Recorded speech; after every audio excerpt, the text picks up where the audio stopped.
যেই বেটা এদেশে গায়ে হলুদ চালু করেছে ওর কথা বলছে। 1450 বছর আগে আল্লাহ নবী বলছে ওই বেটার কথা, যে বেটা বলতেছে যে বিয়ের মধ্যে গান বাজনা বাজা দেবে, মলেকা বানুর বিয়া গো, কি জানি বলে বিয়ের বাজনা বাজে।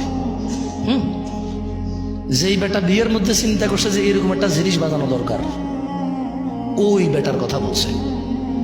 যেই বেটা বলছে বিয়ের মধ্যে ছেলে পক্ষ মেয়ের বাড়িতে আসবে কুলা ধান হলিদ মরিচ নিয়া, যে বেডির বিয়ে করবো ওই বেডি সহ ওই বেডির বোন যত আছে, স্বাস্থ্য মামাতো আলাতো পাড়াতো চাচাতো খালাতো ফুফাতো সব বেডিরে ওই যে বেটা বিয়ে করবো ওই বেটার বন্ধু বান্ধব মিলা হলুদ মেখে দিবে। ওর কথা বলছে যে এটা চালু করছে, ওর কথা বলতেছে যে বলেছে রেস্টুরেন্টে গান বাজাইতে হবে তাইলে কাস্টমার টিকে থাকবে, ওই বেটার কথা বলছে।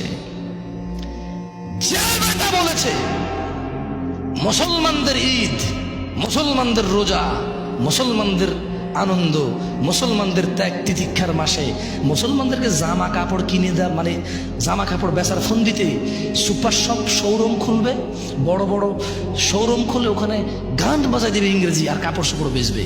হ্যাঁ, মুসলিমরা পাগল হয়ে গেছে, সারা মাস রোজা রেখে জামা কাপড় কিনতে যায়, গান না শুনলে মুসলিমরা পাগল হয়ে যাবে, এদেরকে গান শোনাও, ভালো করে তোমার কাপড় চোপড়ের দোকানে গান বাজায় দাও, মৃদু সাউন্ডে ইংলিশে এভাবে ইংরেজিতে গাইবে, কিছু তোমার বুঝে আসবে না।